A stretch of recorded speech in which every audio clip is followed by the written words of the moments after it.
Hi friends, welcome to விஸ்வந்தில்லம். Today என்ன ரெசிபின்னு பார்க்கலாங்களா? எக் ரைஸ் தான் பார்க்க போகிறோம். அதுக்கு என்னென்ன தேவை அப்படின்னு நான் ஃபஸ்ட்டு சொல்லிடுறேன் ஃப்ரெண்ட்ஸ்.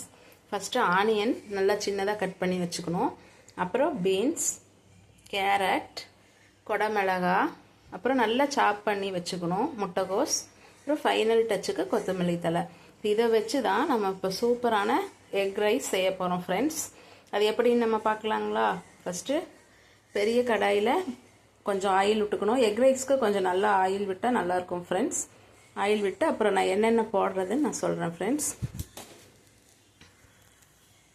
ஃபஸ்ட்டு ஆயிலில் இந்த வெங்காயமும் கருவேப்பிலையும் போடணும் ஃப்ரெண்ட்ஸ். ஆயில் நல்லா சூடு பண்ணிக்கோங்க.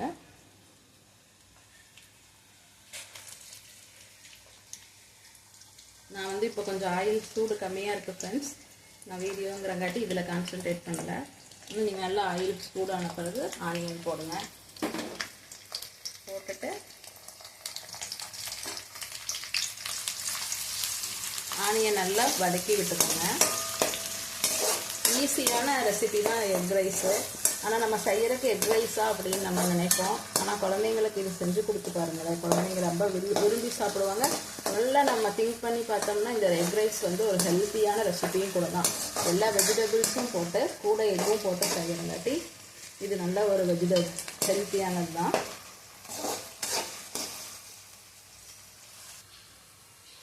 ஃப்ரெண்ட்ஸ், இப்போ வெங்காயம் ஓரளவுக்கு வதங்கியிருக்கு. இதுக்கப்புறம் ஃபஸ்ட்டு பீன்ஸ் போடுங்க.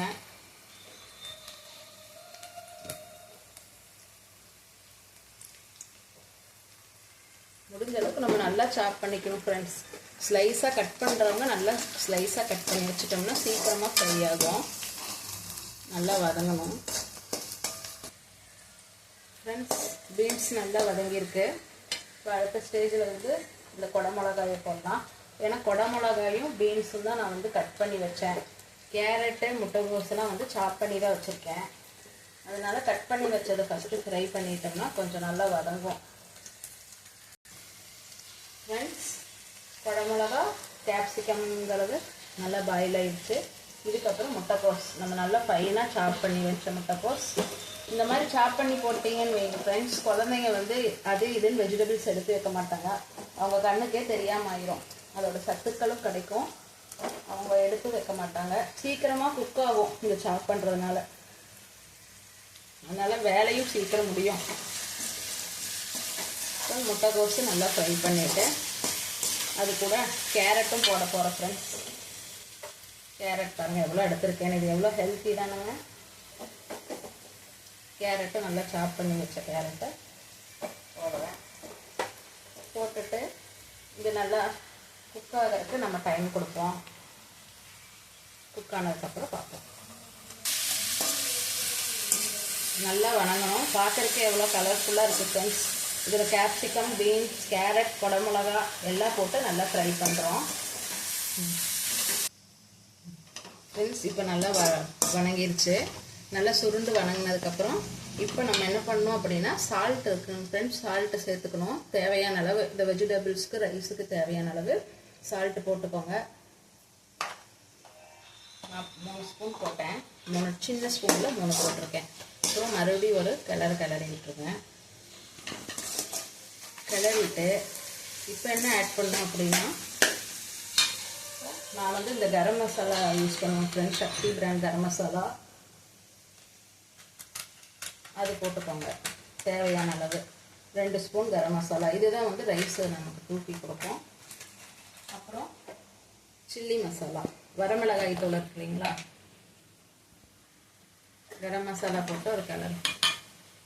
சில்லி மசாலா, வரமிளகாய் தூள் அது 1 ஸ்பூன் போடுவேன் காரத்துக்கு. ஃபைனலாக பெப்பர் போடுவோம். அது போட்டு நல்லா மிக்ஸ் பண்ணிக்கோங்க. பண்ணிவிட்டு இப்போ டொமேட்டோ சாஸ், கிசான் ஜாம் எல்லாமே சின்ன சின்னதாக வாங்கி வச்சுக்கோங்க ஃப்ரெண்ட்ஸ். அதுக்கப்புறம் டொமேட்டோ சாஸ் ஃப்ரெண்ட்ஸ் அது ஒரு 2 ஸ்பூன் அளவு ஊற்றிக்கோங்க. இது கொஞ்சம் டேஸ்ட்டு தூக்கி கொடுக்கும். பாருங்கள் பேனில் போட்டு அதையும் ஒரு கிண்டிக்கோங்க ஃப்ரெண்ட்ஸ். கிண்டிட்டு அப்புறம் எக் ரைஸ்க்கு மெயினான எக்கு வந்து இப்போ நம்ம போட போகிறோம். ஓரளவுக்கு மீடியம் ஃப்ளேமில் வச்சுட்டு நல்லா குக் ஆயிடுச்சு ஃப்ரெண்ட்ஸ். இப்போ வந்து ஃபைனலாக நம்ம எக்கு போட போகிறோம். நான் வந்து ஒரு 4 முட்டையை உடச்சி ஊற்ற போகிறேன்.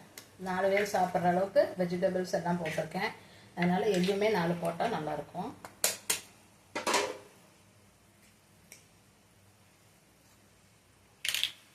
ஒவ்வொருத்தங்க எக்கு தனியாக ஸ்க்ராம்பிள் பண்ணி போடுவாங்க. நான் அந்த மாதிரி செய்ய மாட்டேன் ஃப்ரெண்ட்ஸ். அப்படியே வெஜிடபிள்ஸ் கூடயே எக்கு போட்டு அதுக்கப்புறம் நல்லா தடவி விட்டு எக்கு நல்லா ஃப்ரை பண்ணுவேன். இது ஒரு டேஸ்ட் நல்லாயிருக்கும். வெஜிடபிள்ஸில் மிக்ஸ் ஆகி எக்கு நல்லாயிருக்கும். அவ்வளோதான் ஃப்ரெண்ட்ஸ். இனி இந்த எக்கு வந்து நல்லா வேகணும்.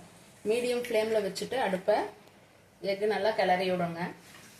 கிளறி விட்டுட்டு வெந்ததுக்கப்புறம் பார்க்கலாம் ஃப்ரெண்ட்ஸ். நல்லா எக்கு போட்டு நல்லா கிளறி விட்டோன்னா ஃபைனலாக இந்த மாதிரி நல்லா பிரிஞ்சு கலர்ஃபுல்லாக வந்துடும். இப்போ வந்து நம்ம ரைஸ் உள்ளே போட்டு கிளறக்கான கரெக்டான ஸ்டேஜ் ஃப்ரெண்ட்ஸ். இப்போ வந்து ரைஸ் உள்ளே போடலாம். நான் வந்து நார்மல் பொன்னி அரிசி தான் எடுத்து வச்சுருக்கேன், அதே போடுறேன். பாஸ்மதி யூஸ் பண்ணுறவங்களும் யூஸ் பண்ணலாம். நான் பொன்னி அரிசி என்கிட்ட பற்றிக்காது இருந்தங்காட்டி அதை யூஸ் பண்ணிக்கிறேன் ஃப்ரெண்ட்ஸ். செமையாக இருக்கும் ஃப்ரெண்ட்ஸ். ஹோட்டலில் சாப்பிட்ற மாதிரியே இருக்கும் இந்த ரைஸு. செஞ்சு சாப்பிட்டு பாருங்கள். நல்ல ஹெல்த்தியும் கூட. நம்ம வீட்லேயே ப்ரிப்பேர் பண்ணுறோம், இன்னும் நல்லாயிருக்கும். காலையில் ரைஸ் மிச்சமாகனா கூட இந்த மாதிரி செஞ்சு சாப்பிட்டிங்கன்னா நல்லாயிருக்கும். எக்கனாமிக்கும் கூட.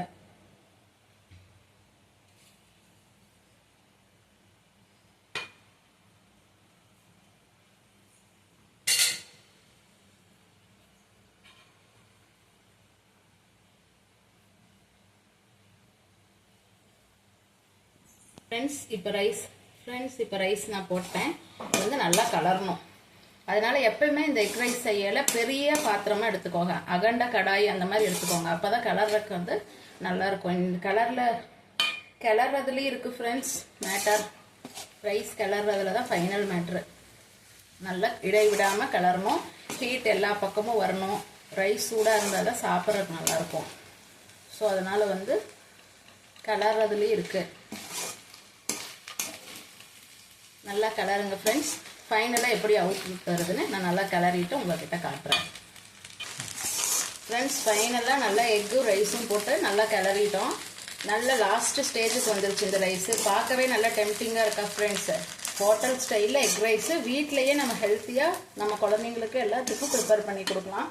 ஃபைனலாக என்ன போடணும் அப்படின்னா, ஃபைனலாக இந்த பெப்பர் பவுடர் ஃப்ரெண்ட்ஸ். இது தாராளம் பெப்பர் பவுடர் போடுங்க. நம்ம காரத்துக்கு ஏற்ற மாதிரி போட்டிங்கன்னா இதுவுமே ரைஸுக்கு நல்ல டேஸ்ட்டு தூக்கி கொடுக்கும். போட்டுட்டு பெப்பர் பவுடர் போடும்போது அடுப்பு சிம்மில் வச்சுக்கோங்க. போட்டுட்டு ஃபைனலாக கொத்தமல்லி தழை, கட் பண்ணி வச்ச கொத்தமல்லி தழை போட்டு அடுப்பை சிம்மில் வச்சு, பெப்பர் பவுடர் வந்து ஃபாஸ்ட்டாக அடுப்பில் வச்சுட்டு போடாதீங்க, டேஸ்ட்டு மாறிடும், கசப்பு தன்மை வந்துடும். சிம்மில் வச்சு போட்டுட்டு ஒரு கலரிட்டு அடுப்பை ஆஃப் பண்ணிடுங்க ஃப்ரெண்ட்ஸ். நல்ல ஹெல்த்தியான வெஜிடபிள்ஸ் எக்கெல்லாம் போட்ட hotel style egg fried rice ready friends. எல்லாருமே பார்க்குறீங்க, ஆனால் யாரும் சப்ஸ்கிரைப் பண்ணுறதில்ல. நம்மளும் இப்போ தான் சேனல் ஸ்டார்ட் பண்ணி நான் போட்டுட்ருக்கேன் ஃப்ரெண்ட்ஸ். எனக்கு என்கரேஜ் பண்ணுற விதத்தில் நீங்கள் எல்லோரும் சப்ஸ்கிரைப் பண்ணால் ரொம்ப நல்லாயிருக்கும் ஃப்ரெண்ட்ஸ். நீங்கள் சப்ஸ்கிரைப் பண்ணி என்கரேஜ் பண்ணிங்கன்னா நான் ஃப்யூச்சரில் நல்ல நல்ல வீடியோஸ் போடுறேன் ஃப்ரெண்ட்ஸ். தயவுசெய்து சப்ஸ்கிரைப் பண்ணி லைக் பண்ணிக்கோங்க. Thank you friends. ஓகே ஃப்ரெண்ட்ஸ், ஃபைனலாக நம்மளை எம்மியான egg rice ready. Okay, thank you. Bye friends. Happy eating and enjoying your food.